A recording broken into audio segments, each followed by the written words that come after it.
Oh, hello. Welcome to Ghost Yawn. Silent Hill F has been on my radar since it was announced back in 2022. It looked nothing like any of the previous entries with its Japanese aesthetic and floral visuals. Truth be told, my initial reaction was full of skepticism since Konami, at the time, was known for shoddy quality and pachinko palooza. Well, curiosity got the best of me, and I now have a copy of the game. I even got the steelbook for it, which is grotesquely beautiful. Don't you just love it when the cover is reversible too? To be candid, I'm a Silent Hill fan. I played through the original quadrilogy several times, played through the remake of Silent Hill 2, and even have all the soundtracks on vinyl. I never did finish any of the games that came after 4 though. They just didn't grip me in the same way. So, I can't use them as a point of reference. Before I dive in, I need to warn you that this is a spoiler review. I'm going to be spoiling the ever-loving fog out of this game. I'm covering the whole story from start to finish, the multiple endings, and even talking about New Game Plus. So, if you don't want the game spoiled for you, I advise you play through it at least once and then come back and watch the video. I'll be playing on a PlayStation 5 with Japanese voice acting and subtitles. I'll also be playing on hard mode with the Lost in the Fog puzzle setting. And as much as I love the white uniform, which you get with pre-order copies of the game, I'll be sticking with the tried and true navy of Ebisugaoka Middle School. So, come take a walk with me through the fog. Let's find out what the F in Silent Hill F stands for.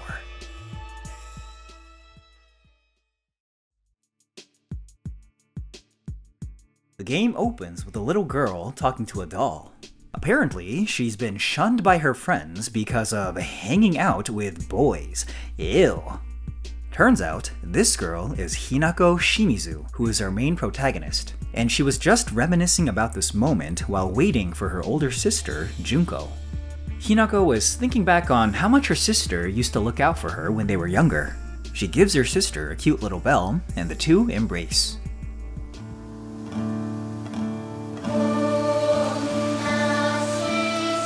Welcome to the town of Ebisugaoka.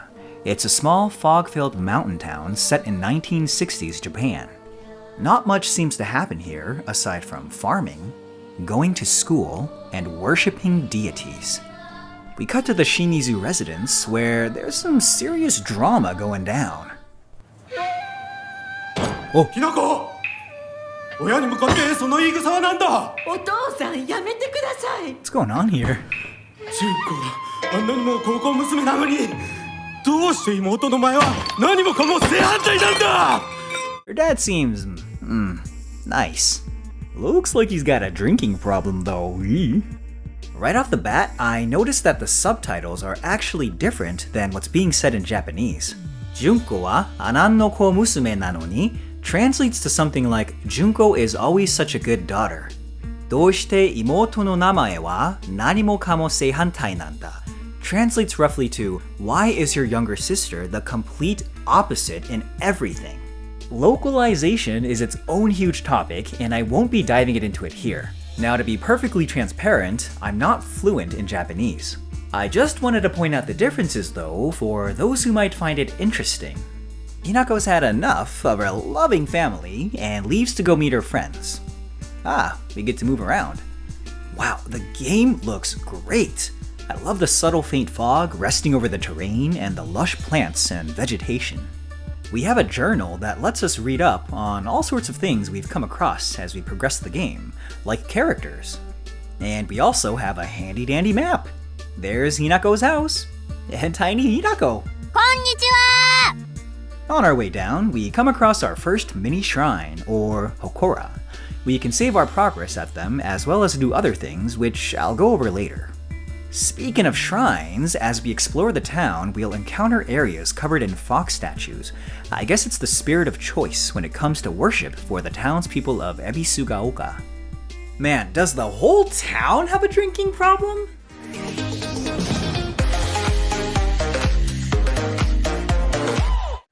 人気がないな。千鶴屋なら誰か来てるかな? Yeah, good point. We haven't run into a single soul. Like Hinako says, perhaps we'll find someone at Chizuruya, the local general store. Eventually, we come across a truck blocking our way. No one appears to be around though. Oh, what is that? I think someone left their teriyaki behind. Well, let's just go around. Hinako says she knows of a shortcut up ahead. There we go. Once we shimmy through, a little further down we meet the first of Hinako's friends, Sakuko. Uragiri. Hey, you got something to say to me? What a rude little girl. Ah, another friendly face. This tall glass of handsome is Shu. Yo, Aibo. Shu. The two often affectionately call each other by Aibo, or partner. あのさ。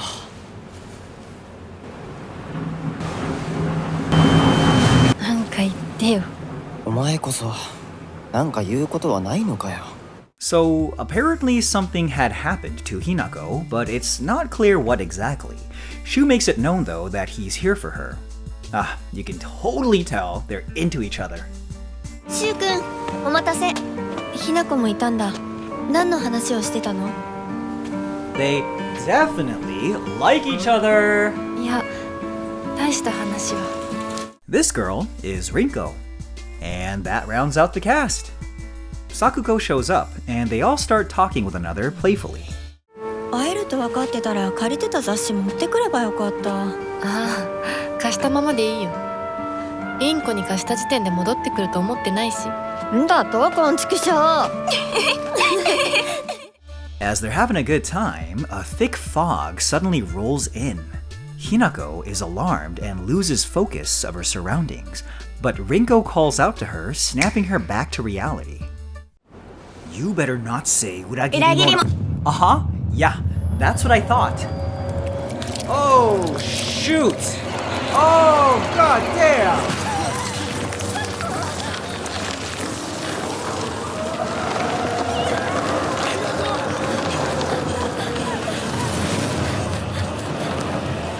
Oh god, okay, we gotta run.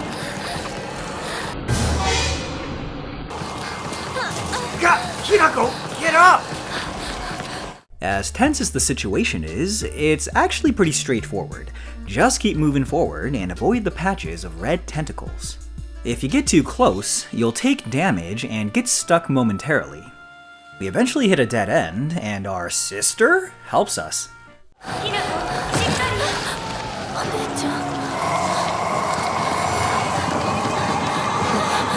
Oh, come on, girl! Mr. Yamaoka, can you, chill with the music? Good lord, I gotta wonder what recording was like that day. Alright, Mr. Yamaoka, what are we doing today? 今日はね、伊勢のヤギのようにしてください。Yeah, I think I can do that.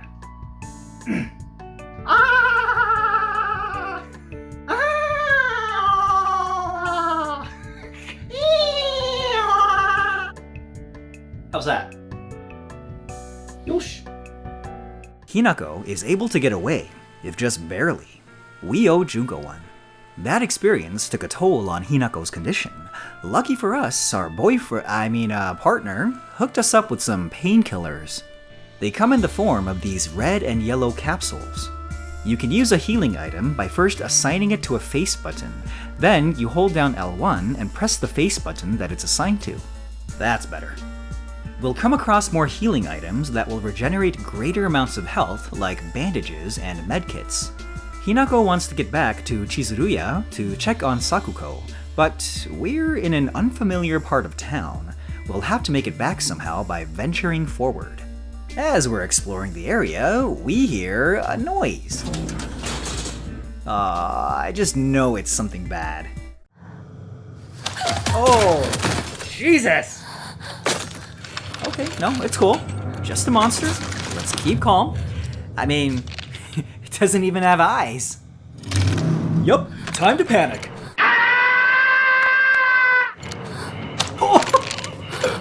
Talk about being sculpted. Alright, So we can't actually fight now because we don't have a weapon, but we can dodge. You press circle to execute the dodge. You can also perfect dodge, which will recover your stamina, but it's pretty tricky to pull off as it's hard to read the enemy's attacks. So I find running to be the more effective method. What was that? Oh my god, they're so creepy! Strike the pose. We find our way into a house. We'll have to look around for an exit. Hinako, you're such a kleptomaniac. That trail of blood leads us to... what do we have here? Oh my god. Is that a face? There's the key. Okay, now to get out of here. Stay for dinner, Hinako. I make a lovely miso soup. Yeah, I ate earlier. No thanks. Once we open the second floor door, we take a ladder down and continue forwards. Someone left this nice comb here. Not really my style though. I know. I'll donate it. So let's finish talking about hokoras. You can find items to enshrine like that comb we just found, or certain food items. This in turn nets you faith, which you can use to do all sorts of things, like replenish your sanity meter. On hard mode and higher, you'll have to exchange faith in order to use this feature. You can also buy charms or omamori, which give Hinako an added passive boost. This clam omamori, for example, decreases enemy line of sight. You can also find omamori by exploring around. Like earlier back at the house, if you manage to snatch up a key in the room the monster came out of, you can now open the lower back door. A little extra snooping around will net you the whale omamori. As we keep exploring, we run into a monster that blocks our path. Okay, am I just thirsty, or are they kinda sexy? Oh my. As we back up, Hinako steps over a steel pipe. Alright, no more running. Let's see how scary you are with a face full of metal shavings. Combat is simple. You press R1 for a light attack and R2 for a heavy attack. Spamming light attacks isn't recommended though, because an enemy can just attack right back. I found it most effective to land a heavy attack first. If your hit causes the enemy to get staggered, then follow up with a combo of light attacks. The most effective way to land your heavy attacks without trading blows is to use counters. There's a brief moment when an enemy will flash before attacking.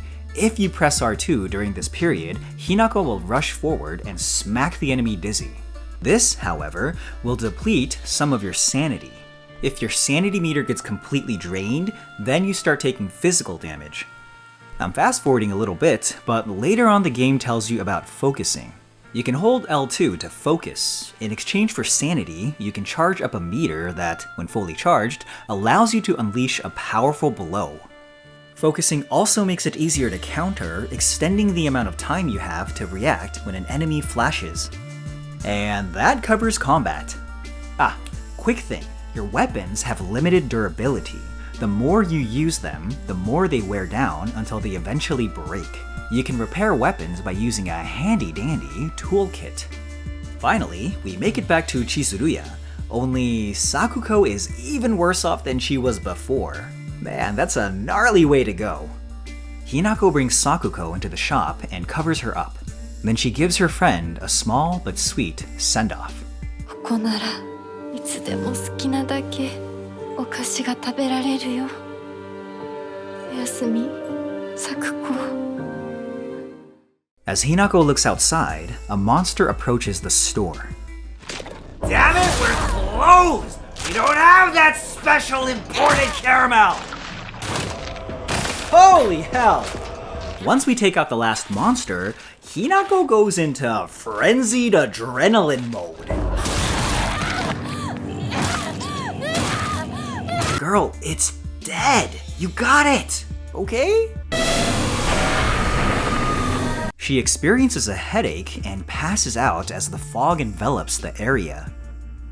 When we awaken, we're not in Ebisugaoka anymore. A mysterious voice calls out to us.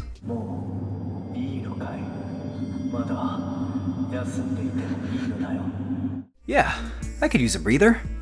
As we get on our feet, we notice an altar of sorts in front of us. Let's take a look, shall we? Oh, it's a puzzle. What we have to do is place the offerings in the correct spots. The riddle gives us hints as to who belongs where. The door is stuck, so we will have to solve the puzzle. Once we do though, the door clicks open and we're free to leave. Oh no. Hey, this isn't my idea of taking a rest! The door is still locked and Hinako pleads to have it opened. As she's furiously banging on it, it finally opens. And we fall into the arms of this silver fox. おはよう。悪い夢にうなされていたかな。怪我をするようなことは私がする。Yeah, maybe don't lock me in a room with spray on Mountain Dew Code Red. Unbelievable.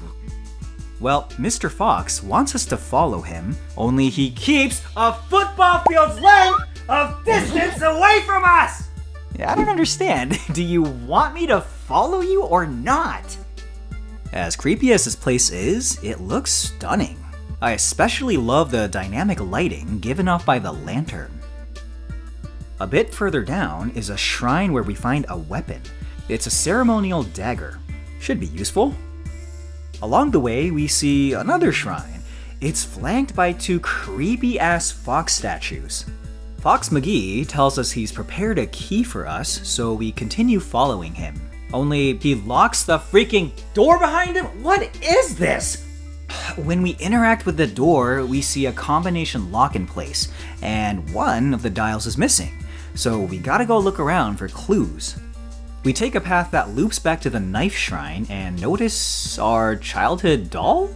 There's a note next to it. It's a riddle.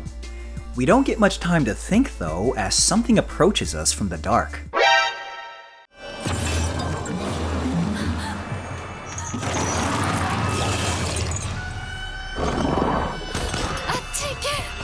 It's pretty aggressive and attacks more frequently than those humanoid dolls, but they're nothing we can't handle. One thing to note is that monsters in this alternate world don't stay down forever. After some time has passed, they'll regenerate. For the riddle, we first have to find the right plaques that contain the correct set of symbols we need to work with. One of them also has the missing dial we need. Once we have everything we need, we just need to input the correct symbols to open the door. Alright, so where's that key? It's huge! Foxface appears from somewhere. He starts to tell us about the key when the red mist starts creeping into the shrine. The doll is seen again with a scribbled message saying, "Don't trust the fox mask." A monster appears suddenly, prompting Hinako to get the freak out of there. Okay, just gotta get to the door, gotta get there. God, damn it! Damn it! Leave me alone! Whew, alright, there we go. That seems to have calmed the mist too. 先ほどの扉は客人を招くためのものだ。 Okay, you need to either stay by my side or get the hell away from me. Make up your goddamn mind. He tells us that only a select few are allowed to pass through this door, and we're one of them. As we're about to go forward, Hinako hears the growling of a monster and rushes to close the door. Bruh. Oh, good night. When we come to, Shu is with us, and he's so relieved that we're okay. He asks about Sakuko, and Hinako just points towards Chizuruya. She asks him if Rinko is alright, but Shu says they got separated. They both figure she went back home. So, with our Aibo by our side, we make for Rinko's house. Man, there are a lot of monsters. Let's just run. Hello, what's this? Focus, Hinako! Right, yep. 先生、いますか? Let's try going around back. There we go. Hey, doctor, you home? You know what? I'll just come back later. Make sure you explore areas thoroughly to find useful pickups like this handbag that increases the amount of items you can carry, or our first Emma.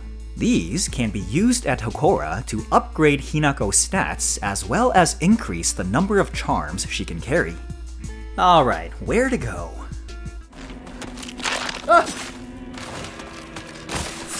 Frick, they jumped too?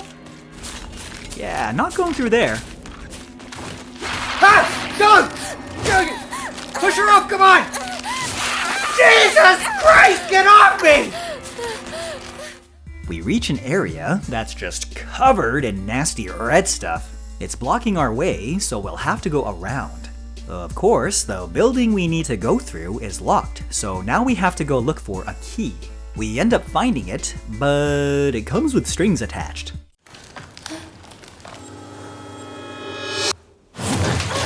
Red, tentacly, fleshy string.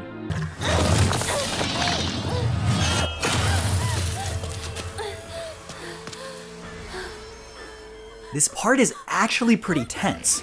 The key fell into the well, so what we have to do is lure the monster away from it and then run back and crank it up.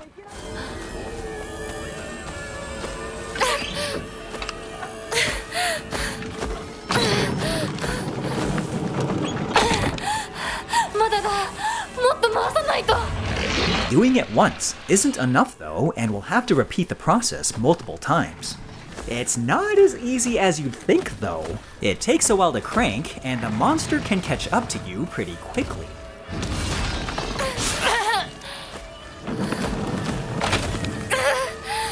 Yes! Okay, we got the key! Yes!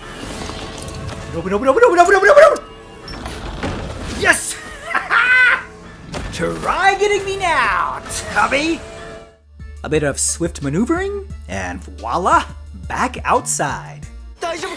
Where were you, man? Really could have used your help back there. Is the baseball bat you're carrying strictly decorative? We must be close now, right? Let's check the map. Hang on a sec. Zoom in a little bit. That's her house? It's a freaking mansion! The two start cutting across some rice fields while reminiscing about the days of their youth. Just as they start moving, Hinako turns around and Shu just disappears. The magic fog just loves playing tricks. Okay, Fog, you wanna play games? Let's play! What's with all the mannequins here?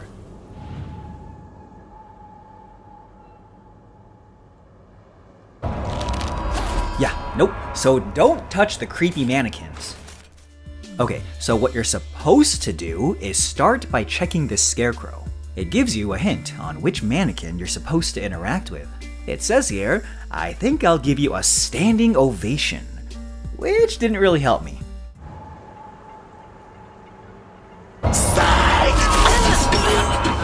I still couldn't figure out which one I was supposed to pick. The correct one is apparently this one, but I don't know why.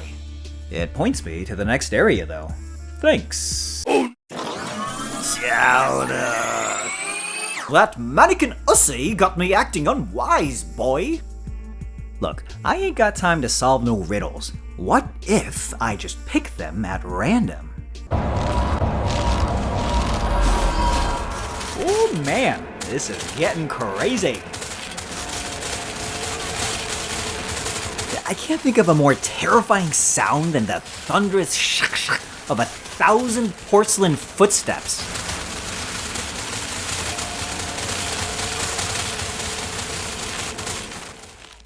When we pluck out the final flashcard, this last mannequin gets a little freaky with us. Oh no. Ah, jeez.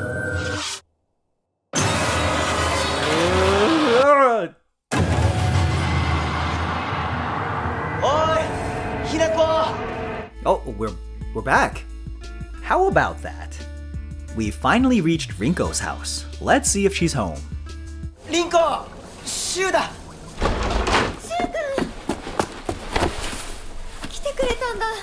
She's doing fine.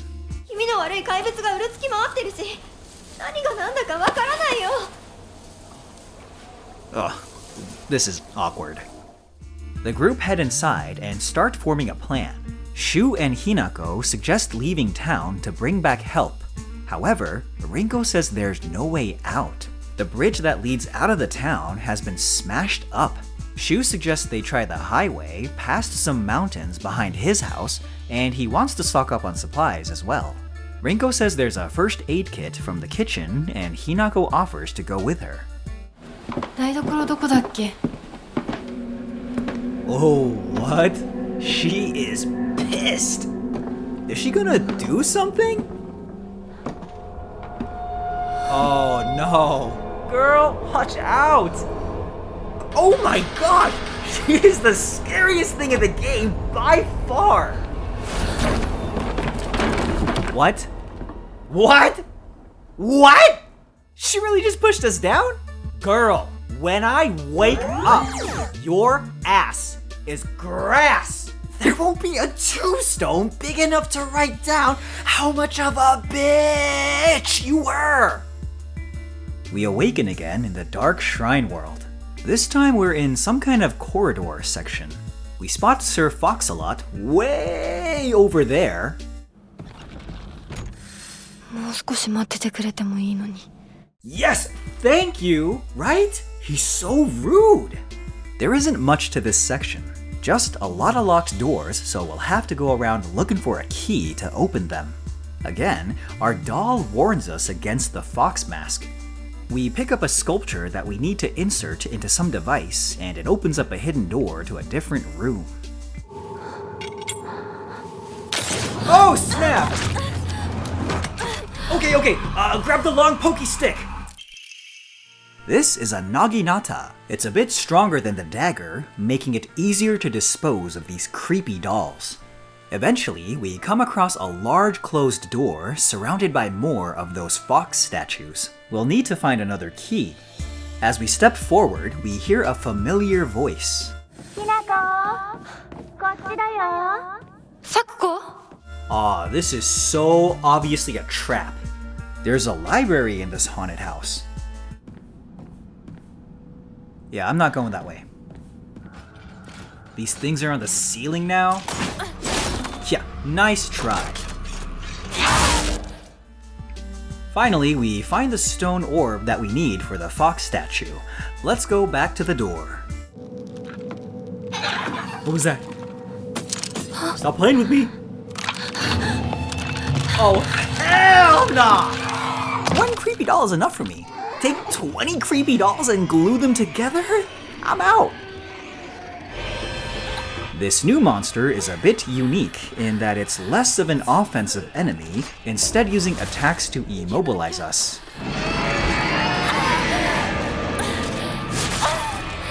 It's tough as heck too, and takes a ton of damage.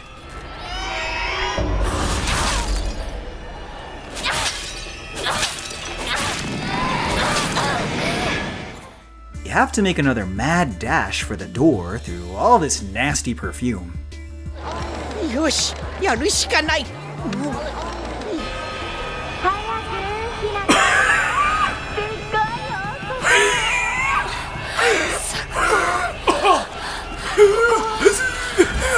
Once we feed the fox, we are able to go through the door. Through this door is another door! That's just it, right?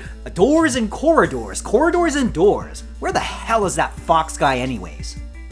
Well, when we open the door, there's someone there. Sakuko? Is that you? Hinako. Uh-oh. Oh, that looks gnarly. Jeez, what happened to you, girl? Sakuko is our very first boss fight, and she is tough! I lasted about 15 seconds on my very first attempt, and then proceeded to get destroyed over and over and over again! Oh my god! Good lord, that's brutal! Ugh! It's a fight designed to test our ability to dodge and manage our stamina. She performs combos often, so it's easy to run out of energy as you avoid her attacks, leaving you defenseless. The best way to remedy this is to learn her attack patterns and nail those perfect dodges. That way, your stamina will restore, and you'll have enough to follow up with an attack and dodge back as needed. When we damage her enough, she'll go into a second phase where she'll slam her mace and disappear. She charges an attack that, when unleashed, damages us no matter how far away we are. What we have to do is find her and inflict enough damage to get her to stop. With enough patience, we finally knock her down.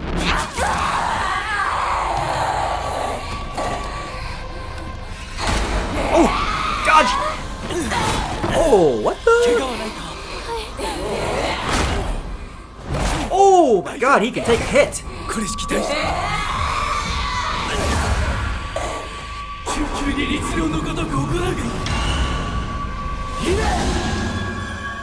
Nice trick! Would have been nice if you showed up a little earlier, though.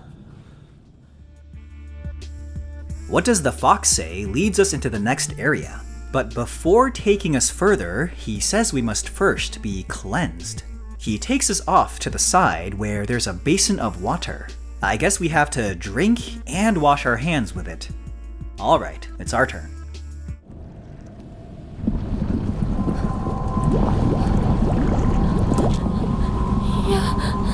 Oh, come on, Hinako. It doesn't look that bad.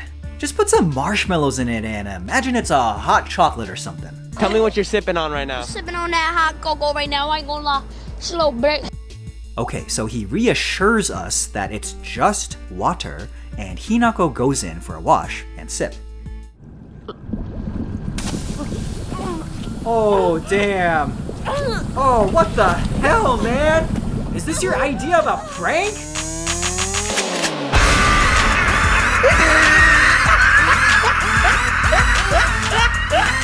Good on Hinako, though, for keeping it down like a champ. Yeah, I think we really should heed the doll's warning. Yeah, so lava be hot and we pass out. Back in the real world, Shu comes to check on Hinako. おいしっかりしろドジだね。あんた階段から落ちたんだよ。 Ass is grass. Hinako's sleeve has been torn off from the fall. She pulls off the look pretty well, though. よし私をちゃんと守ってよ。私、ひなこみたいに強くないんだから。 Care to test that theory? I know a good flight of stairs we can check your durability on. So, it's off to Shu's house. We try to cut through Chizuruya, but it's now been infested with monsters. Shu suggests we try going around through the middle school to get to the mountain path instead. So we plunge back through the streets of the town. Okay. No! Phew, alright. Where's this lead to? What's this? Wait, ara? That's some sexy food. Don't mind if I do. Oh gosh, not another one of these.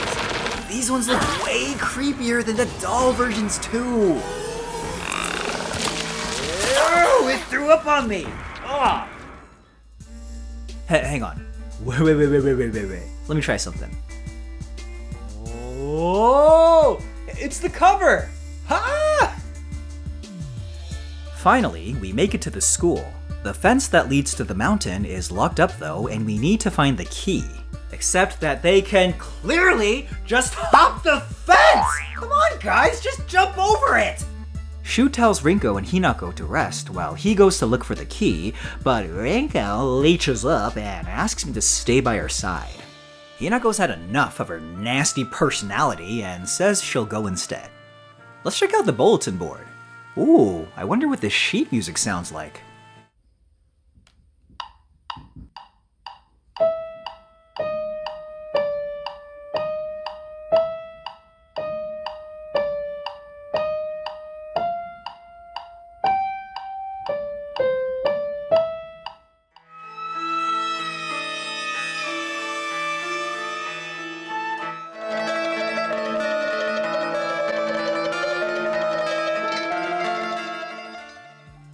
So after some snooping around, we find out that the vice principal dropped the keys that unlock the second floor doors. We find a drawing that gives us a hint to where he may have lost them. There's also this locked box which we need a key for. Eventually we find an open window and hop over it to find hydrangeas, just like the drawing. This has gotta be the right area. Nope. Nope. Ooh, a sledgehammer. We can pick up heavy weapons as well. They work slightly different than normal weapons. While focusing with a heavy weapon, you can deflect attacks. This will, however, degrade your weapons quicker. Heavy attacks can also be charged to deal crazy damage. A couple of whacks, and you'll be putting enemies to eternal slumber, just like that. Go to bed! Alright, so now we can access the second floor. This is where Hinako's classroom was. Shu sat in the back, Hinako sat here, and Rinko sat right behind her. There's a weird box on Rinko's desk and a note. It's a puzzle box of sorts. Once we solve it, we find Rinko's confession to Shu. Big surprise. And a key that'll unlock some of the other classrooms on this floor. As we head for the door, a surprise guest appears. ひなこはお友達といつまでも一緒にいたい。お姉ちゃん? As we open the door and run outside, she's vanished. It's hard to stop and smell the roses with all the monsters on her trail most times. When we do get a chance though, wow, the environments in Silent Hill F are stunning. While looking around, we find a key to the old annex. There's also a note that says a student, Ayumi, found the key to that box. She probably left it in her locker though. Now starts my favorite puzzle of the game. To get the key, we'll need to gain access to the girls' locker room and find out what the combination to Ayumi's locker is. Let's start by going to the annex. You guys, comfy up there? Mannequins, man. So we come across a note that talks about girl code. Girl code! Basically, you switch the letters in a word with numbers that look like them. On the next page, we get an example. The name Saitoh would translate to 5-4 plus 0-6. 5 and 4 are obvious, plus makes sense for T, 0 obvious, and 6 equals U. Okay, that one wasn't so obvious. I absolutely loved looking for more notes trying to figure out the girl code. I actually broke out a pen and paper to put all the clues together. Eventually, we'll find Ayumi's textbook. In it is the key to the girls' locker room, and she's written a hint on what her locker code is. Poach it, fry it, stick it in a cake? Easy! Let's go to the girls' locker room. There we go. Enter the code and boom! Key acquired. Finally, we can open the box and voila! The key to the mountain path. We tell them we got the key, and then the two insist that Hinako rest now. They'll keep guard while she takes a nap. That doesn't sound like such a bad idea. We awaken back in the Dark World and Fox News starts yapping again. He says we saved his life and laid claim to his soul, whatever the heck that means. There's a giant door ahead which we enter. It leads into a long hallway. As we're walking down it, he tells us to say our farewells. At the end of the hall is another giant locked door. On each side of the door is a fox statue with a button that opens a smaller locked door. I went left first. It leads into an area glowing a bright orange, almost like a furnace. Oh, there's someone there. Hinako. Is that Rinko? 今日は一段と綺麗だね。 Well, I don't know about that. You're looking pretty hot yourself right now. There's a strange machine that looks like it takes circular objects. Guess we'll have to look around for them. There are also these levers with fox statues. You'll notice a sphere showing a color and symbol. They're linked to doors which share the same thing. The color shown on the statue dictates which doors will open and close. So we need to have certain colors active at the same time to access different parts of the area. Let's check out this door. Rinko no buya. Damn, this is Rinko's room? Spoiled! Okay, so what we need to do is interact with this lamp. Flipping the switch will change the room and make it all red and sinister. I can interact with the dolls. Yeah, gross. But we found the coin. Excuse me, crest. 見つけた。 Let's see what's behind door number 2. 学校。 Alright, so turn the lamp on. What are we looking for this time? And there's the crest. Shit! Okay, last door. Hey, it's Chizuruya. So this is what the inside looks like. Okay, once more with feeling. Bruh. Holy hell! What is it with the game spawning monsters right next to me? There's the little bugger. Let's head back to the lava room. Now we get to play Drop the Rinko in the soup.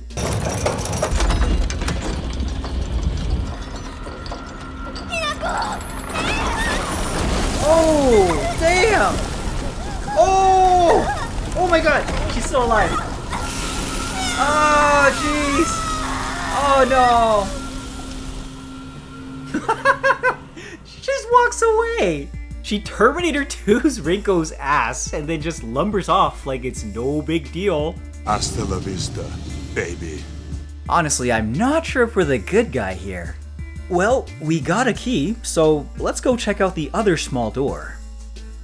これはサクコの。 I guess we're doing Sakugo. So it's pretty much more of the same. Pull levers and open doors. Once we get access to the last door, we enter a room full of cages. There's a hint for a puzzle, but I'm gonna be honest and tell you I did not understand what the heck I was supposed to do. Well, I did it, so I'll be taking these. Ah, sorry Sakugo. I gotta let you go.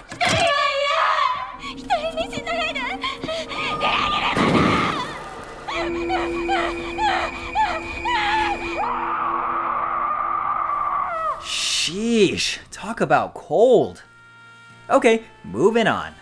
After we insert both keys, we pass through 2 sets of doors.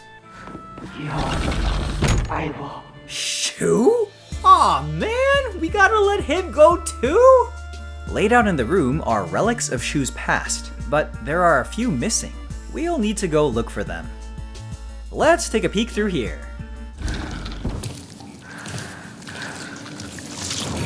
Ah, yikes.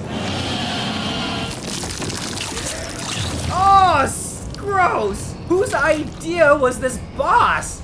This is nasty on sick. This abomination has 2 things going for it. It can lay eggs that hatch monsters, and it can shoot green vomit goop from a distance. You can destroy the eggs before anything pops out. And it's recommended, otherwise you can get gooped to death. Okay, but honestly, this is the easiest boss ever. You just strafe around it and stab it till it falls down. We find the rest of the items we need and then go back to the room and place everything. This opens the door and oh no.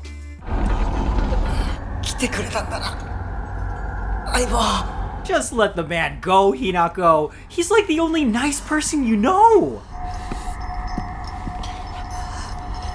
No. Ah, no! Hinako, no! The hell is wrong with you, girl? And right on cue, Michael J. Fox. Well, we've rid ourselves of our filthy past, so we can now move onwards. We take but a few steps though before our headache kicks in and we faint. We're back in the school. Hinako calls out for Shu and Rinko, but they're not around. Maybe we actually killed them. When we go outside, we see that the fence to the mountain path has been opened. Hinako asks herself why Shu would just leave. Then she remembers their plan to meet up at Shu's place. As we start walking, more headaches, followed by the usual red flowers, mist, and monsters. You know, all the things a girl needs to feel wanted.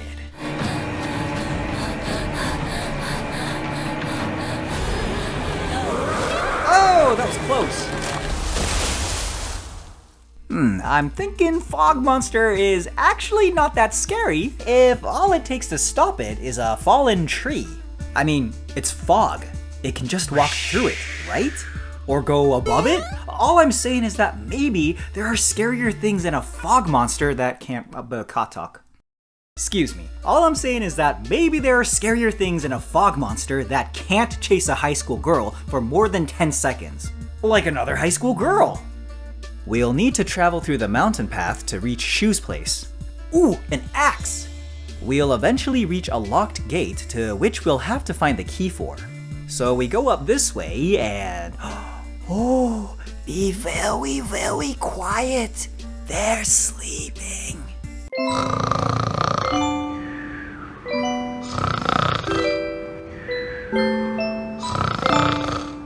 There's the key.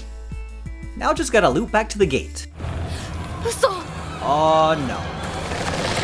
Gotta move fast. Gotta move fast. Oh, nice try. Come on, come on, come on, come on, come on, come on. Whew.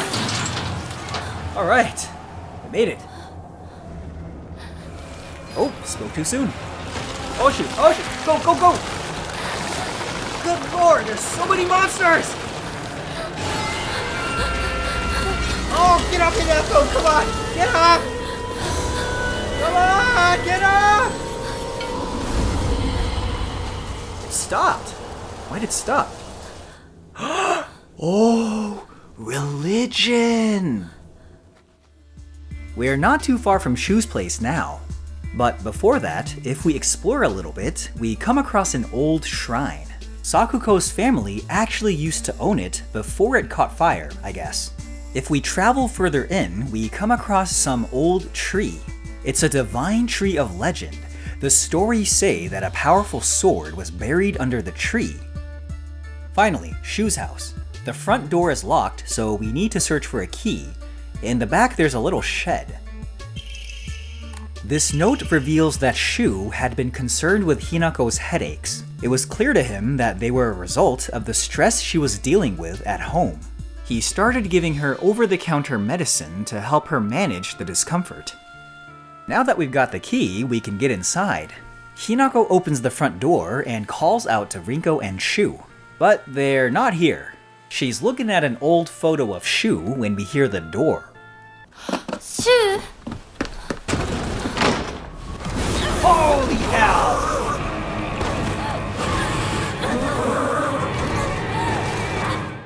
That toss knocks out Hinako, and we go, you guessed it, back to the Dark Shrine world. We're walking down a bunch of stairs, and Foxtrot warns us that the path forward is one of great pain and suffering. He says there are 3 rituals. There's a lot of mystery in this section. The room we enter is full of locked doors and walls covered in blood and a talisman or something. We come upon a mural with an interesting and brutal depiction of a fox defacing a woman.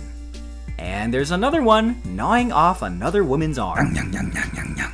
We continue following the fox mask to a large set of double doors. When we go inside, he guides Hinako towards the center. We get sat down on a chair, and a bunch of women with fox masks appear. One of them brings a grody-ass arm. It almost looks like a werewolf arm.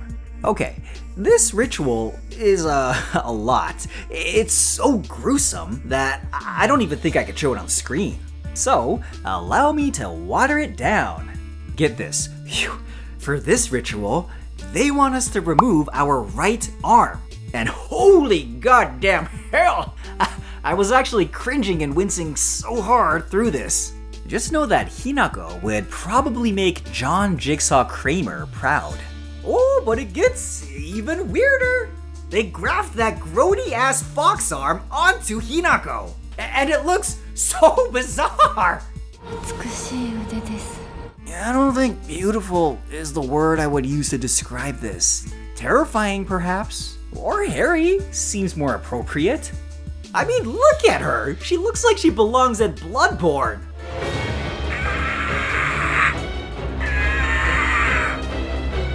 Okay, but it does look strongly powerful. I wonder how good of a weapon it is. Ah, a volunteer! So this Beast Claw has got all your standard moves. What makes it special though is the ability to siphon the souls of the monsters you kill. This stops them from reanimating. If you kill an enemy with a focused attack, that also has the same effect. We are also now able to open those metal doors with a slit. Alright, where are we going next, Foxface? Oh god, what the hell are they gonna do to me? The next ritual is a branding session. One of those pretty-haired fox ladies brings out a freshly heated iron kebab, and then they give us a good old stamp to the back. We are ready to move on to the final ritual. So this permanent tat is more than just for looks. We now have access to a bestial form. What? She's so sporting all of a sudden. Clicking L3 and R3 activates it, and for a limited time, our attacks deal massive damage to the enemies. We can replenish the beast mode meter by using Soul Siphon on monsters. Just like last time, we can now enter doors that we couldn't before. For the final time, we get our ass sat down. And this last one, it's a doozy. They want us to trade faces with this mask. Okay, what the hell is this? This is like a reverse of the last sequence in the movie Martyrs. Don't watch it, by the way. Well, Hinako pulls through the whole ordeal, and now she too is a fox mask. Omedetou! Look, Dolly, you're gonna have to try something a little more creative. I don't know about this. I mean, just look at her. The transformation into her persona is almost complete. Our final new power is the ability to reveal secrets with focus. We can now open up those blood-splattered walls now.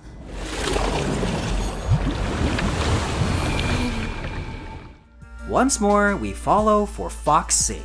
Hinako grabs his hand and we walk down a long corridor with fox-faced attendants standing along it. Feels kinda like we're getting married. The corridor ends into an altar hall. A figure approaches us and we bow down. Hinako notices something in the corner of her eye. It's the doll, reminding us that our name is Hinako Shimizu. Is it just me or is it getting hot in here? Oh no. Rinko? Are you still angry about earlier? Ah, look, my finger slipped. You know how those levers are.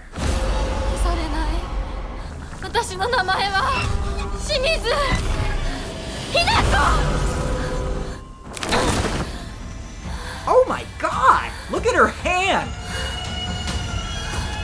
This boss fight is hot! She's got a variety of close and long-ranged attacks. She can also summon little zombies. If Rinko sets them on fire, the zombies become combustible and can detonate on you. We finally beat her down, and Hinako takes this moment to get something off her chest.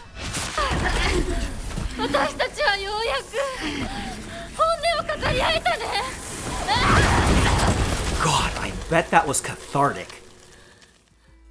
Her headache comes back, and she starts to lose sense of who she is. Foxy shows up to calm her down. Then she passes out for good. We awaken where we passed out in front of Shu's house. A phone starts ringing from inside his home. Hinako goes to pick it up.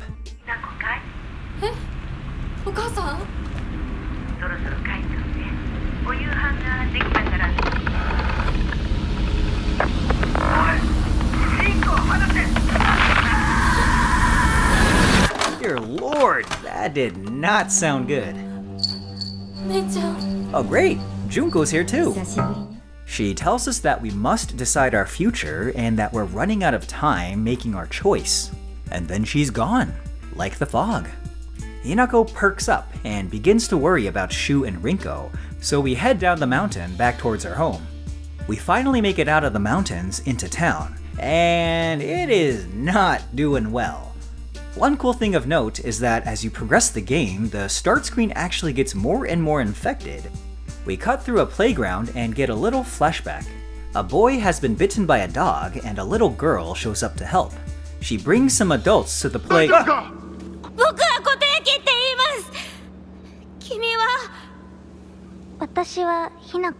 Oh! Shimizu Hinako. Oh! That was her! That was Hinako! If you explore the playground, you can find this letter. It's from the boy Hinako helped. I guess he had to move suddenly, but he wanted to let Hinako know that he was grateful for her help. Aww! You can actually find notes scattered throughout the town from a strict mother. The boy Hinako helped, Kotoyuki, is her son, and his mother keeps saying how his bloodline is royal and important. Maybe Kotoyuki is the fox mask? We finally made it. Let's hope our friends are okay.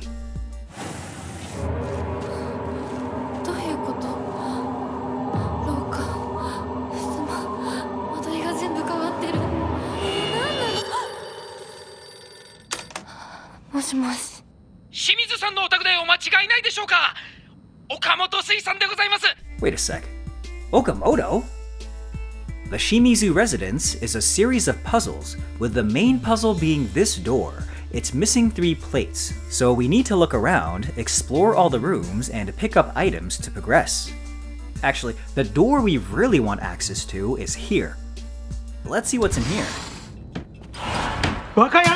Oh. It's a flashback. Hinako's father is yelling at her mother for not making miso soup to his liking. Hinako loses it and yells at her father to stop.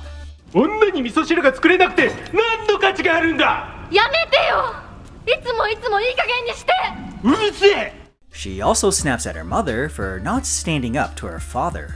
Phew, definitely a complicated home situation. So the second memory is of when her father racked up a bunch of debt by falling victim to what I thought was a scam.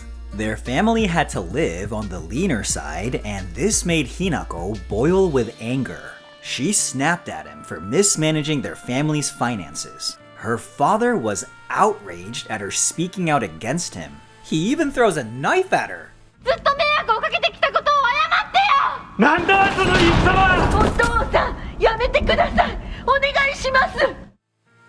Once we gather all the plates and solve the puzzle to the door, we can enter Hinako's room and pick up the emblem.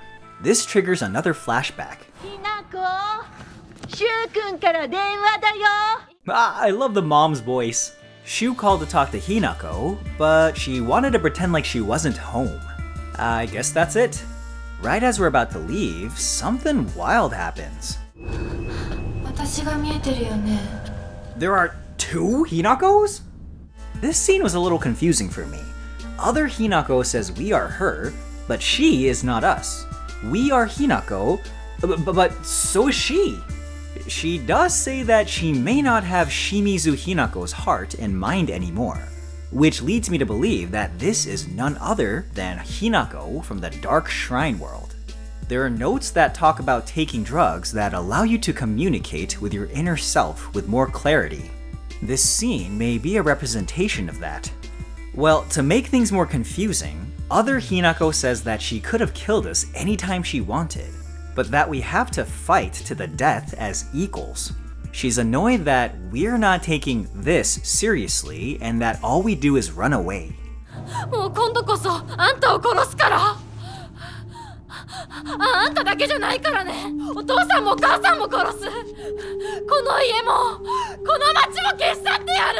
Jesus, calm down! Other Hinako says she's going after everyone, including our best boy Shu. Real Hinako says that ain't happening, but other Hinako just disappears. We got what we need though, so let's open that door. It leads to a hallway that's completely infected, and at the end is another door.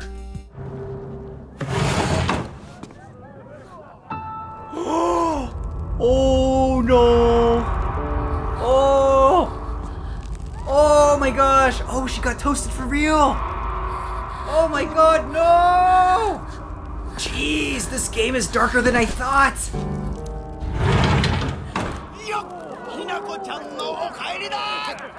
What the heck? What's going on? Eee!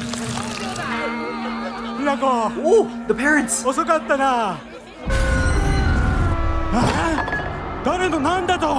no, this is triggering your PTSD.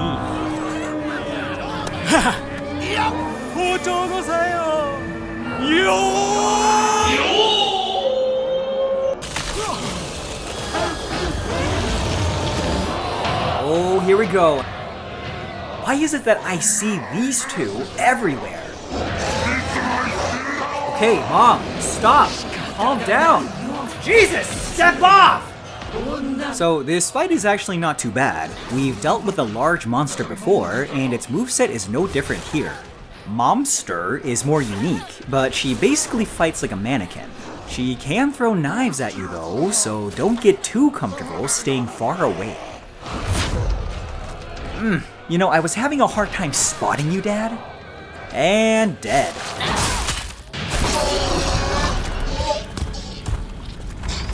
Oh. What? You guys got somewhere to be? Hinako follows them to the front door where it looks like they shed off that monster flesh. She continues following them outside, only to find the fog monster turning them into soup.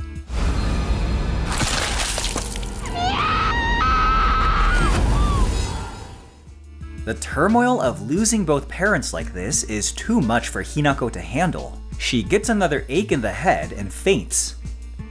We're back in the Dark Shrine world, and Fox Mask hands us something to drink. That must be some damn good soup!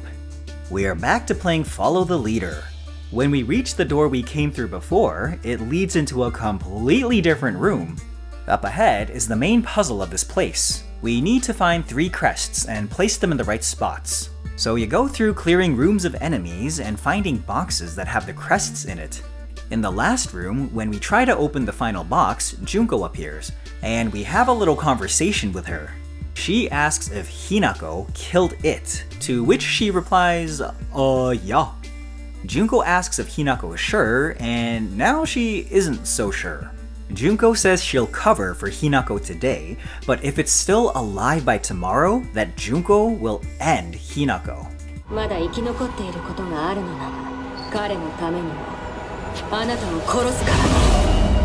You can really sense the nurturing love of an older sister behind that putrid, disgusting mask.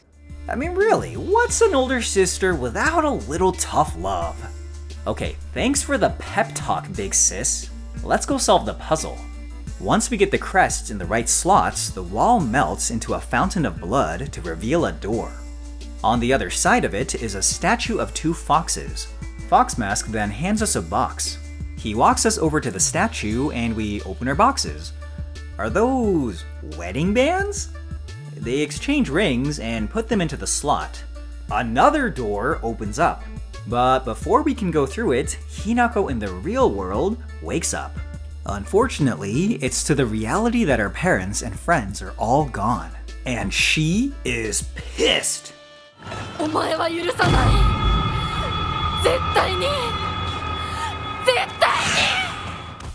We chase after the fog monster through the now nasty streets of Ebisugaoka, running from monsters at every turn. We eventually catch up. Hang on. There's no way that's us! Oh, look at her hand! Junko shows up and pressures Foggy to kill Hinako. When Hinako asks Junko why, she just says it's for our own good. Yeah, cryptic and not helpful. Oh my gosh. Oh my gosh, is that it? Okay, so we're back in the Dark Shrine world? We join Fox Mask at the end of the hall for a final ritual. 2 foxy ladies present them with a thing, and they take them. The pair walk up to the altar and present the offerings, but that triggers something sinister to happen. Oh, gross. Oh, no. Oh, gross! This is triggering my trypophobia. The transformation is complete. We were the fog monster the whole time? Oh, I am so confused. The town is now completely corrupted. When we walk forward a bit, we spot the doll. Yeah, I think it's a little too late for warnings. We become trapped and have to get rid of all the monsters in order to progress. This happens a handful of times as we make our way back to our home. Man, the view is stunning. Hang on, Mom and Pop are alive? I thought they got turned into mashed potatoes. ひなこや、綺麗だよ。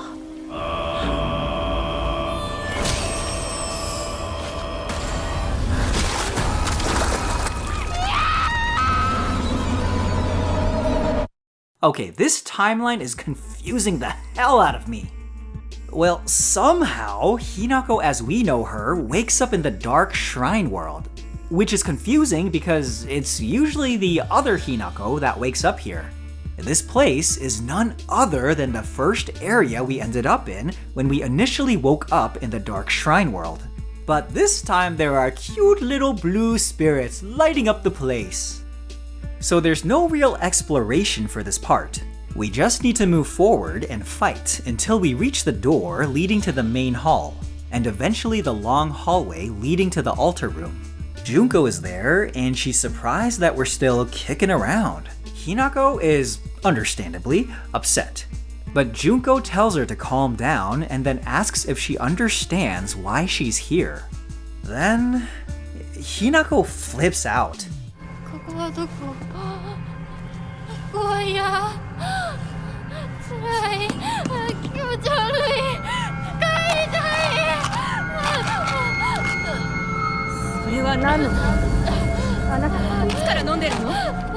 Okay, I'm starting to think that maybe this is all going on inside her head. もうやめなさい。私に構わないで。 After getting calmed down, Hinako approaches the altar, then proceeds to smash that like button. Excuse me, smash the altar to smithereens.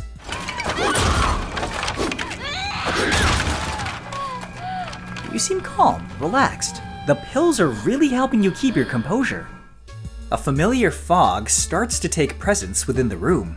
It's our fog self. Finally, here we are, a duel to determine who the better Hinako is.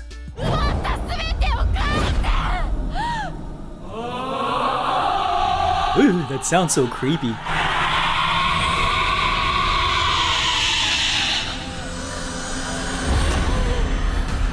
The final boss is pretty tough. Most of her attacks are chains, so it's imperative to get the dodge timing right and strike during openings.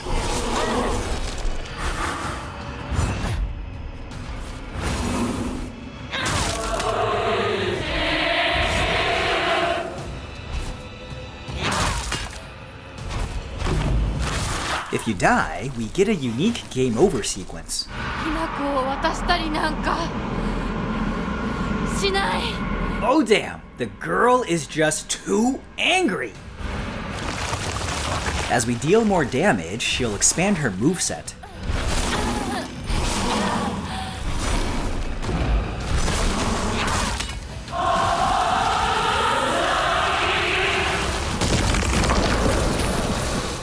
She's tough, but our Hinako eventually comes out on top.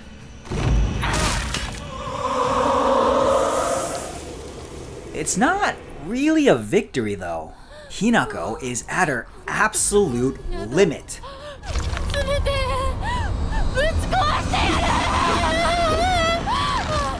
Alright, we gotta get the fox out of here. Ooh, look, pills! And here! And here! Why are there so many? Oh, what? We teleported. Okay, now I'm convinced this is all in her head and she's breaking down now. Actually, as we're moving from location to location, we hear the voices of our friends and family.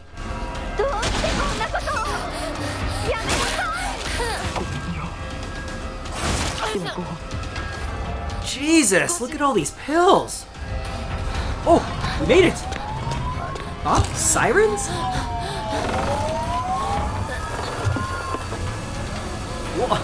We're back where we started?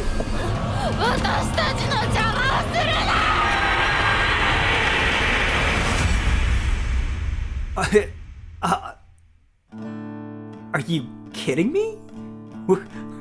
That's the ending?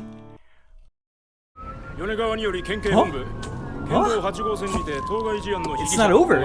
Wedding massacre? Oh, is that Hinako's pipe? Oh! Oh!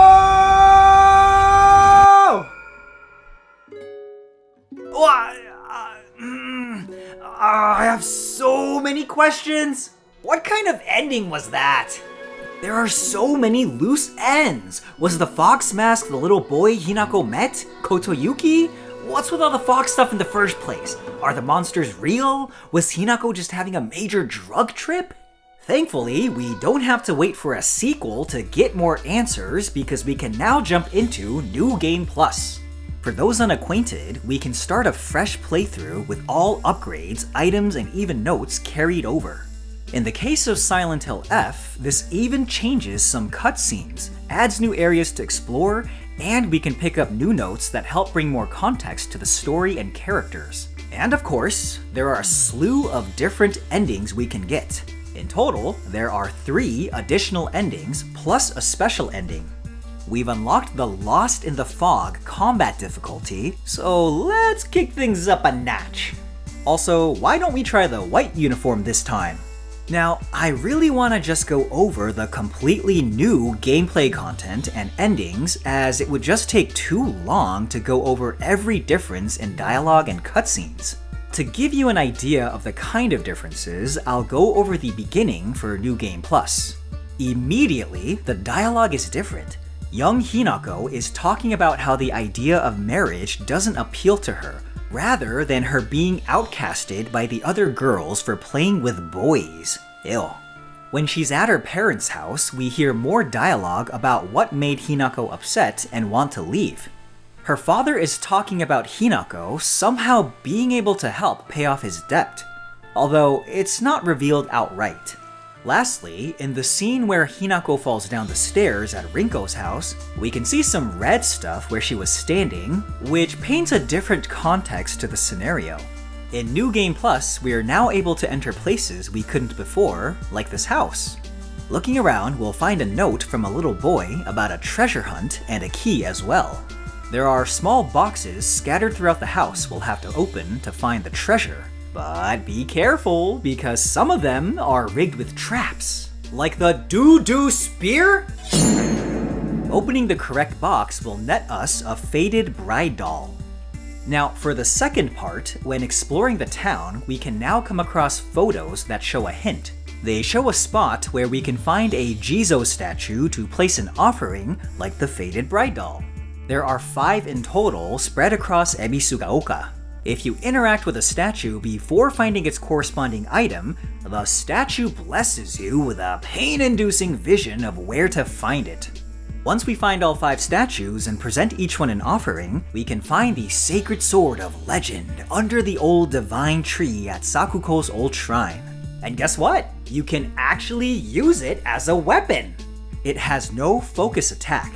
But if you use focus and then execute a counter move, it doesn't drain your sanity meter. When the sword is sheathed, it regains durability when you attack with other weapons. So, to achieve a different ending, we must first not eat a single pill, and instead rely on alternative healing items, like Arare. This is a must for every new ending. The second factor is obtaining the sword. It's a little more complex than that, but for now, once we do these 2 things, we're on track for the first new ending. The Shimizu Residence is the point at which major differences show up that really affect the narrative. As we explore the house, we'll see different flashbacks than our first time. This time, the focus is on Shu. We see he's upset with a change in Hinako's life and even mentions not remembering that guy. Then later, we see him in Hinako's room. They talk for a while before Hinako says she needs to visit the ladies' room. He recalls Hinako's mom saying she's been reading something in secret and notices a letter poking out of her dresser. As he picks it up, she comes back, and in a rather abrupt manner, she just asks him to leave. The cutscene of the 2 Hinakos talking is a bit different too. Other Hinako starts talking about how she thinks love should feel like. She sounds conflicted and confused, desperate to get an answer, she pins our Hinako to the wall. Our Hinako answers that she doesn't know, but what the other Hinako feels is probably different than what she feels for Shu. Then this happens. 私を殺して、ねえ解放して、さもなきゃ。私があんたを殺すから。Oh my god! Oh! That's it for the differences in this section. When we reach the altar room again, this time Hinako is a lot more level-headed. She talks about wanting to make her own choices in life and that it's not too late to do that. あまりに遅すぎる。遅いも早いもない。That's some major finger strength she got there. In the same fashion, she wreaks havoc on the altar, and then a wild fox Hinako appears. She talks about her choice being wanting to start a new life.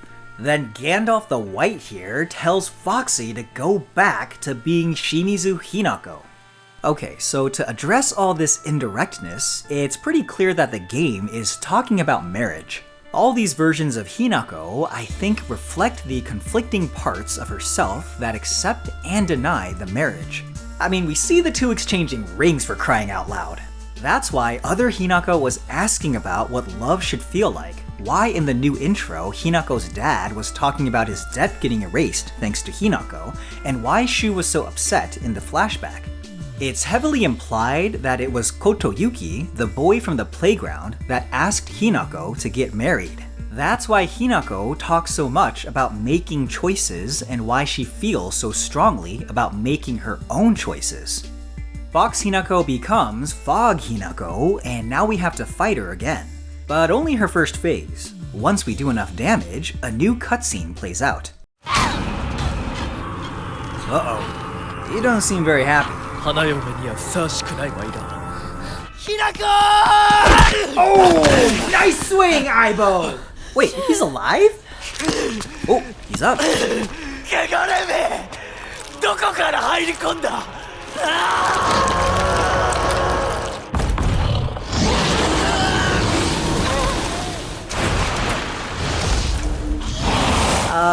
Is it still too late to get married? Okay, so Kotoyuki, or the Red Fox, really wants to take Hinako as his wife. Well, not if we have anything to say about it. The fox is, in my opinion, tougher than Hinako's monster form. Most of the challenge comes from just how swift it moves. Once we weaken him enough, he reverts back to his human form and starts charging an attack. A bunch of monsters start appearing too. Let's just ignore them and go straight for the asshole. Straight for the asshole. Straight for the asshole. Straight for the asshole! Why can't I hit him? Well, what am I supposed to do? Oh, come on! Okay, what you're supposed to do is kill all the enemies that appear. The more you kill, the less damage you take. If you get rid of all of them, you won't take any damage. Each time the fox comes back, he gets more and more aggressive.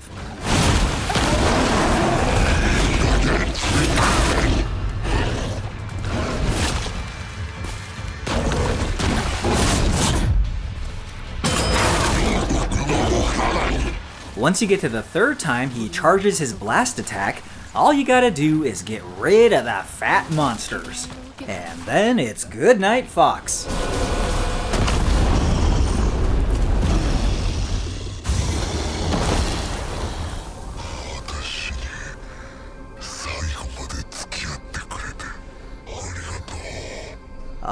Sure. It's not like you really gave me a choice. Despite everything that's happened, Hinako still thanks the fox for all he's done. She and Shu leave the fox to his fate. And an Okamoto Productions. After the credits is another scene. The two are seen running as far as they can away from the shrine place. They make it all the way back to Chizuruya before catching their breath.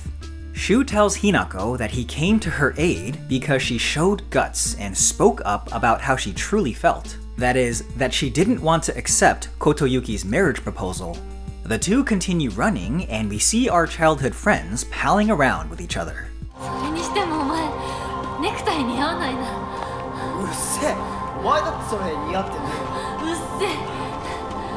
Then the game ends with a radio broadcast saying that the town of Ebisugaoka has been engulfed in a poisonous sulfide gas from erupting geysers. Honestly, this ending doesn't clear anything up. I guess it clarifies Hinako's situation with marriage, who the fox mask is, and Shu and Hinako's true feelings towards one another. But is any of this actually real? It's not really clear. So then, let's move on to ending 3. For the second alternative ending, we must first say no to drugs, then obtain the sacred sword. Now, in the Dark Shrine world, there's a new area we can access with a new puzzle that awaits us. Once we solve it, the water in the area becomes a crimson color. If we explore the house at the top of the hill, we see a basin that has some of that crimson water. And nearby, there's a flask with some of that red water. Take note of this for later. Back in the real world, once we leave Shu's place and head down the mountain, we can find an old abandoned shrine. And how about that? It's a tub full of that sweet cherry soda. The red water is special as it exorcises unpurified evil. Hinako dunks that oversized skewer in the code red Mountain Dew to purify it, and now we're on track for the third ending. This time around, at the Shimizu Residence, we see a flashback of Hinako lashing out at her mom and yelling that she never wants to become like her, likely referring to her mother's submissiveness to her father. When we get to Hinako's room, this time we can pick up a key to her drawer where she's stashing a bunch of letters. They're all from Kotoyuki. Alright, the altar scene is way different this time around. Hinako's still Hulk smash though.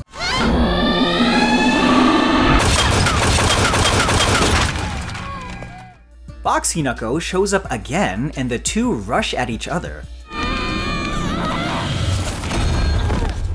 We drop the vial of crimson liquid. Kotoyuki urges Fox Hinako to drink it immediately. And then something weird happens to our Hinako.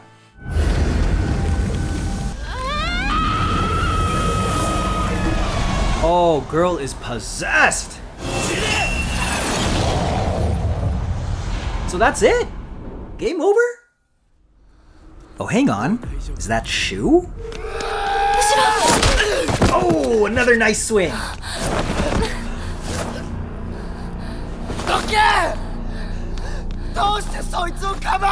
Aw, he's so heartbroken. To keep things concise, Hinako is split on which path to choose. With Shu, her life wouldn't change, but she'd have her best friend, her Aibo, by her side. With Kotoyuki, she would be building a new future with him. But her role would likely be one of quiet submissiveness, just like her mother. Both ideas scare her, although it seems like she's leaning towards a future with Kotoyuki. Upset, Shu runs away and Hinako follows after him. It's here he reveals the true reason why he got her those pills in the first place. They're apparently supposed to help one reflect within oneself, but they can be dangerous to use. He was hoping that they would help Hinako follow her heart and refuse the marriage proposal. Shu's admittance of the truth only makes himself feel worse, and he begins to steep in a pool of self-loathing. This opens him up to a possession, and something real nasty takes control.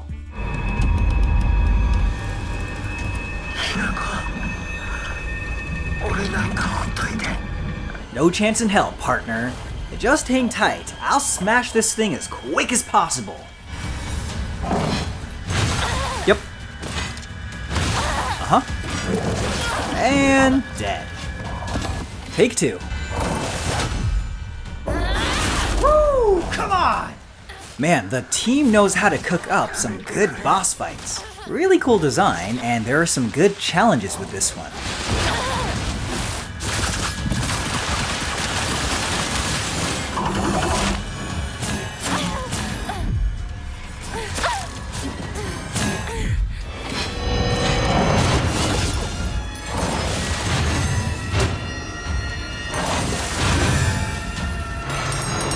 Oh snap, that looks powerful.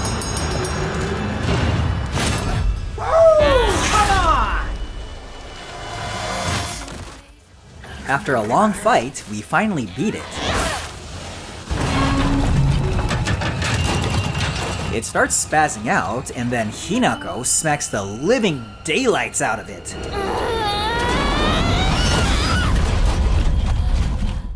The monster falls apart, leaving only Shu behind.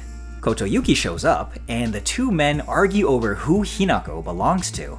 Although she doesn't seem amused. The two make a truce, and then the three look out towards a rain shower over a sunset. And we finally get a good look under that mask.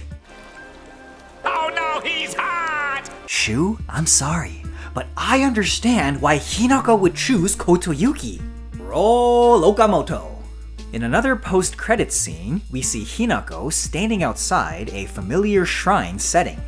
Kotoyuki comes out and tells her to go inside because it's cold. As they walk inside, we hear a crazed Hinako's voice repeatedly saying, "No, no, no," and that she's scared of becoming like her mom.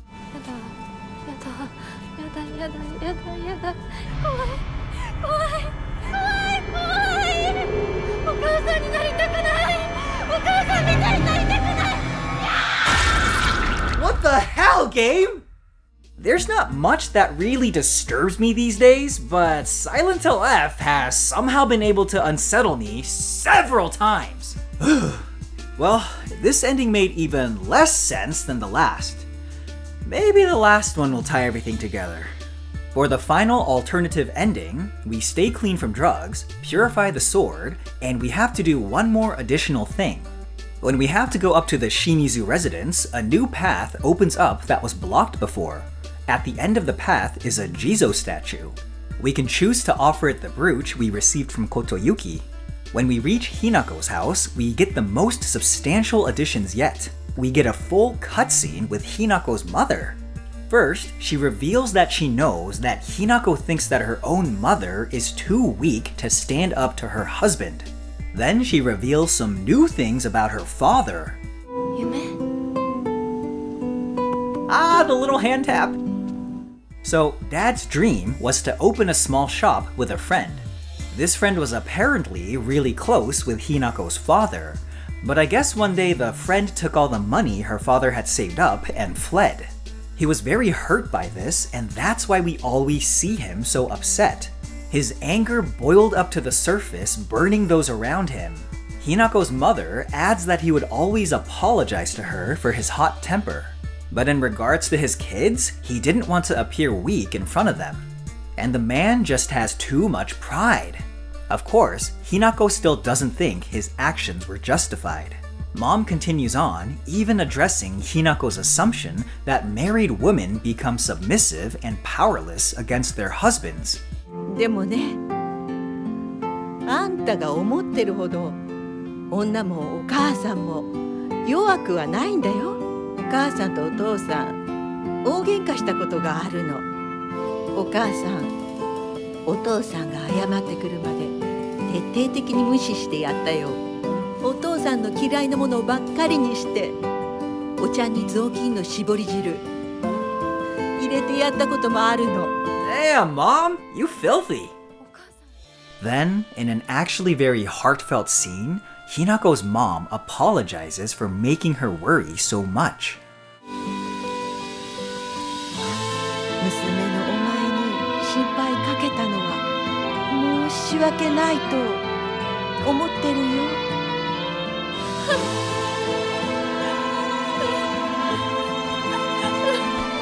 Oh, this is so sweet. Now, the second big reveal is that Hinako's dad actually tried apologizing to her for his behavior, even going so far as to drop a dogeza. Okay, on to the ending. We're back in the wedding altar hall. Hinako is... and then Foxalicious is back. Although, things go a little differently this time.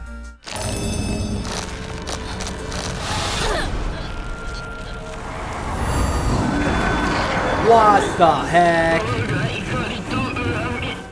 So, I guess the Mask Spirit and Fox Spirit are enemies, and they possessed different aspects of Hinako. Kotoyuki shows up and tries to exorcise the evil spirits, but I think he ends up getting possessed instead? そのようなものが里に現れるたびにそのものを嫁に欲するようまじないをかけた人間の娘一人たぶらかせぬようでは未熟が過ぎる So I guess Kotoyuki was never in love with Hinako, but instead bewitched. We end up fighting the fox again. It's the same fight as before, only this time the fox is black. But here's the twist!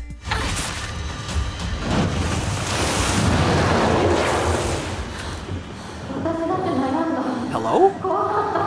Oh, is that? Oh! Damn! Okay, that's cool. So it's the same fight, only we go back and forth between them. We see that it was the doll that was the moving force against Hinako getting married.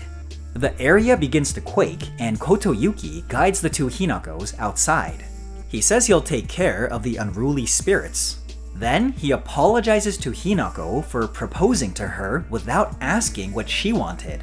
He wants to take time to see if the love he felt for her was real or not. And Hinako says she wants to do the same. Then the three of them move in for a good old snuggle session. Hinako is back in Ebisugaoka, and the town is free of the red corruption. Okamoto! After the credits, we're treated with a letter sent by Kotoyuki.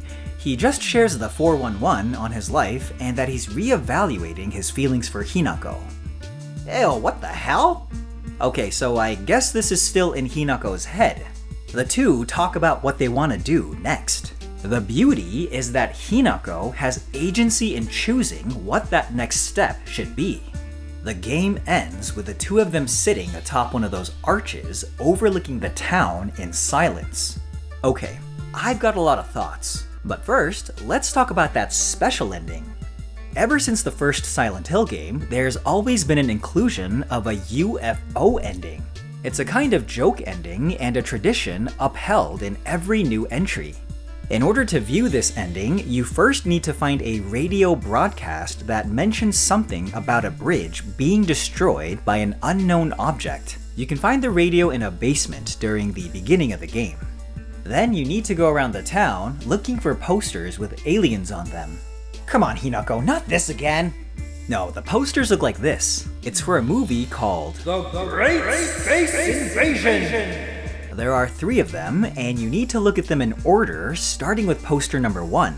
Every time you inspect a correct poster, you'll also see a UFO zip by, showing you that you're on the right track. Once you inspect posters 1, 2, 3 in that order, you'll hear the whirring of UFOs around Chizuruya. If you follow the sound, it leads you to a review of the movie. Oh, that couldn't have been timed any better. And here we go! Okay, so I won't play the whole thing. It's a cute skit about aliens masquerading as humans. So the gang tests each other by telling each other things only their real selves would know. It's a fun little extra bonus, and the homage to classic Japanese manga style is also a nice touch, from the characters' face designs to the yellowed paper background.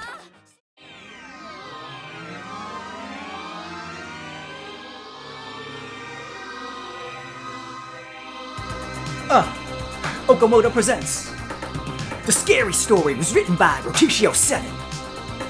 We got Kara up in here with design, Yamaoke and Anage on music, and don't you dare forget Daizaki dishing out additional! Phew, I gotta say, I ended up liking Silent Hill F a lot more than I thought I was going to. The first playthrough on hard mode hit such a good sweet spot of mystery, horror, exploration, and challenge, making the game feel like a pretty balanced survival horror game despite the crazy fighting mechanics. I loved exploring the town of Ebisugaoka and seeing it get more and more corrupted as the story progressed. The Dark Shrine world, while not as memorable as the nightmare from past Silent Hill games, was still interesting and at the very least looked beautiful with its wooden architecture and moody lighting. I think the puzzles were pretty decent overall. I really had to think about the riddles as the answers weren't immediately obvious many times. Although, if I'm being honest, a handful of times I solved the puzzle by mistake, just by trying every combination I could think of after being unable to figure it out. But I did enjoy the challenge. Fighting was surprisingly really fun.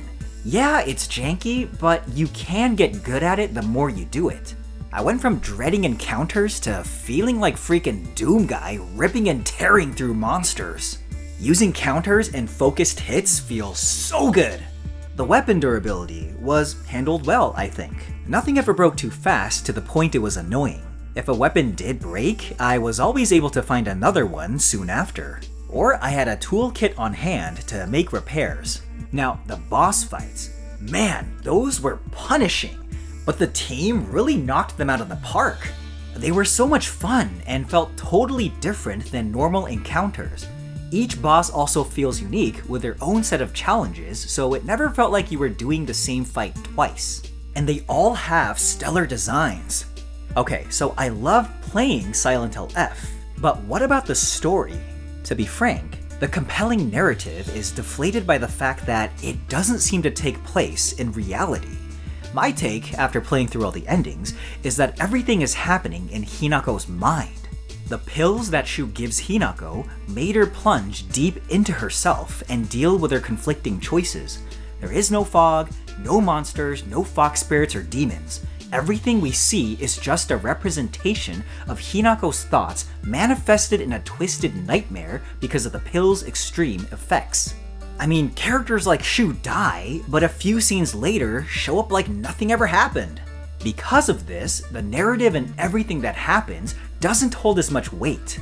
I still like Hinako's struggle and seeing how she deals with it, but it's all symbolic. She's not actually fighting monsters or visiting a dark shrine world. No, it's a lot simpler than that. The story is about Hinako fighting to keep her identity and having agency in making decisions in her life. A rich and powerful Kotoyuki fell head over heels for Hinako when she helped him from a fox attack as a young boy. Hinako's family was in major debt because of her dad's friend stealing all his money. The sudden marriage proposal was the answer to their problems. Only she didn't want to accept. The thought of marriage was never appealing to her even as a young child, likely due to seeing her parents' dynamic. The main conflict of the story is whether or not she wants to accept this proposal. Now, that's an interesting story in itself, but for a Silent Hill game, it's a huge departure narratively. The series has always been about the effects of occult rituals, and the protagonist having to physically deal with the dangers they bring forth. Having those elements be a metaphor for how Hinako feels is significantly weaker and less interesting. I mean, they're already present in the story, why can't it all just be real? Still, I love how everything was told through the nightmarish corruption of the town and Hinako dealing with her other self. I can't remember the last time I enjoyed playing a horror game this much. Is this a true Silent Hill game? No, not for me anyways. But that doesn't matter. There's so much care put into the narrative, the characters, the monsters, environments, and sound design. The level of polish in the game took me by surprise. At the end of the day, this has everything I want in a new Silent Hill game. A fresh story, and being fun. I accept that lore-wise, we're never getting another story that fits into the original 4 games. But as long as the narrative is interesting and well thought out, I'm happy. And I'd say Silent Hill F achieved that in spades. Thanks for tuning in to me talking about Silent Hill F. I hope you enjoyed this deep dive into the game. Stay out of the fog and make sure you carry your talismans. I'll catch you on the next Ghost Yawn video. Bye!